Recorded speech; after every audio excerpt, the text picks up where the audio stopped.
chapter 15 from the Dead Sea Scrolls Bible, translated by Martin Abegg Jr., Peter Flynn, and Eugene Ulrich. The oracle concerning Moab. Yes, in the night, hour of Moab has been laid waste and brought to nothing. Yes, in the night, the city of Moab has been laid waste and brought to nothing. They have gone up to Beit, to Gibeon, the high places to weep. Moab wails over Medeba. There is a baldness on all its land, on all its head, and every beard is cut off. And in the streets they dress themselves with sackcloth on its housetops. And in its open squares everyone is wailing and melting into tears. Heshbon and Elah are crying out. Their voice is heard as far as Jabez. This is why all men of Moab cry aloud. Each man's soul trembles within him. My heart cries out for Moab. Her nobles are fleeing to Zor, to Eglath, Sheishlah, for they go up with weeping by the scent of Luthrid, and they rise up a city of destruction in the road of Horonan. For the waters of Nimrim will be deserted, the grass has withered away, the tender grass is gone, and nothing green remains. Therefore they will carry away over the brook of the Arabah, and the wealth they have amassed, and what they have accumulated. For the cry has traveled around the borders of Moab, whose will has reached Eglam, and whose will has reached Bir Elim. For the waters of Dibon are full of blood. Indeed, I will bring still more upon Dibon, like a lion upon the Moabites who escape, upon those who remain in the land.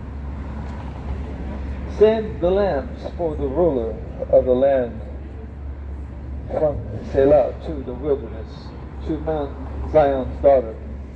For the daughters of Moab will be like wandering birds, like a scattered nest in the fords of the river Arnon. Give counsel and execute justice. Make your shade like the night in the middle of the day. Hide outcasts and do not betray fugitives. Let my outcast dwell with you. As for Moab, be a hiding place to him from the destroyer's presence.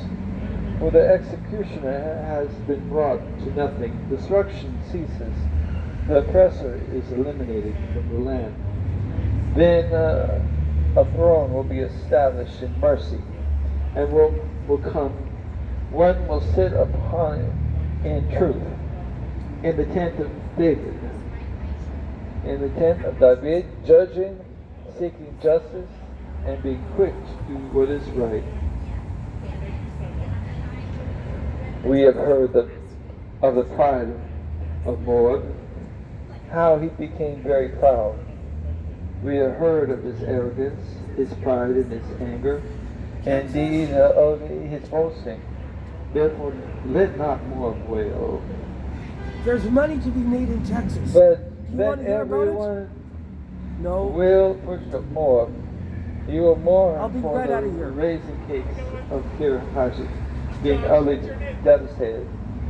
For the fields of Heshbon and the vineyards of Sibet languish. The leaders of the nations have broken down its choice branches, which reached as far as Jazar and extended into the wilderness. Its shoots were spread and wide, even crossing the sea.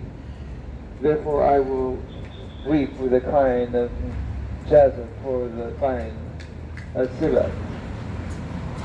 I will water you with my tears, Heshbon and Elah, for the battle cry has fallen upon your summer fruits and upon your harvest. Gladness has been taken away, as well as joy from the fruitful land in the vineyards. People will sing songs, and the people will sing no songs, and there will be no joyful noise. No treader will tread out wine in the presses. I have made the vintage cry out to end. Therefore my heart sounds like a harp for Moab, and my innermost being for Kir Harris. When Moab presents himself, when he comes upon the high place and comes to its sanctuary to pray, he will not prevail. This is the word that Jehovah spoke concerning Moab in times past. But now Jehovah spoken again within 3 years, just like the years of a hired laborer. Moab's glory will be disgraced together with all its great multitude, and the remnant will be very small and of no account. Oh, this is a prophecy that went out concerning those who rejoice in the destruction of Israel. And it all came to pass. As the Babylonians they didn't discriminate. They destroyed everything in their path. They took all, and they scattered the peoples and relocated them and tried to just absolutely destroy the culture. It's an amazing thing. Many people wonder about how Israel could have survived even to this day and then come back and become a nation again. No, we've never known a people with no land that could maintain their own language for so many centuries. Some people, we find even discussion, we don't see a Father in heaven speaking of any peoples as a race, this race or that race. But we see even in the Bible, we talk like Haman, there were some that spoke against the children of Israel, calling them, oh, that race of people. We find that the children of Israel are in every nation, and they're mixed with all people. So we find some Israelites that are blonde-haired, blue-eyed, some are African, some are Chinese, but yet they, like the menorah, and they have the DNA, they do have ancestry in Judah. They have bloodline, so they have assimilated to many different nations. We find that even in America, there was 2 ships that did not return in the days of Solomon, and so the peoples in the southeast of the United States were descendants of Israel, actually Judah, and they called the Smoky Mountains the Shekinah. They kept the holy feasts. But when the Europe came, they called them heathen. A terrible thing. The children of Israel have suffered according to the law. It is written that if you keep the law, you're blessed, and if you forsake the law, you'll be cursed. And we have seen that played out over history for a long time. But don't be among the number that hate Israel. We see what happened also to the nations that despise the promise to Abraham, that those who curse you will be cursed, those who bless you will be blessed. And in fact, it's a good thing when you consider the proverb that what you sow you're going to reap.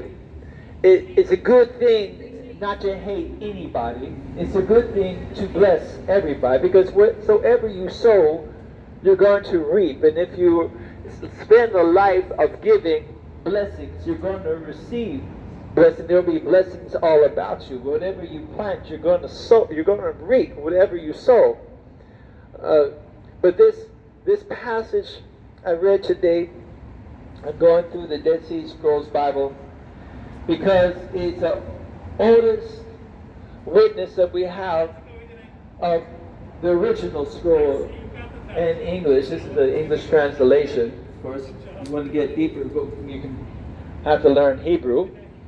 But it's taken directly. This scroll was copied directly from the original scrolls of Isaiah, of Yeshua, Yesha'yahu. Yesha'yahu, the prophet, his name is similar to Joshua. In other words, it sounds different. It's a different name, but it means the same thing. Jehovah saves. And he was given much insight. He heard, saw, commune, heard from, and he spoke for, and he wrote for the persons of the Elohim like none other. There's no other prophet has gotten so deep as when we call Isaiah. Speaking of the persons of the Elohim, he heard directly, he spoke verbatim the words he heard, and he also wrote concerning, and we hear the plurality. When he spoke of the Lord of hosts, we see that he spoke in plural. He spoke of Adonai, Jehovah, which is a plural, the Elohim.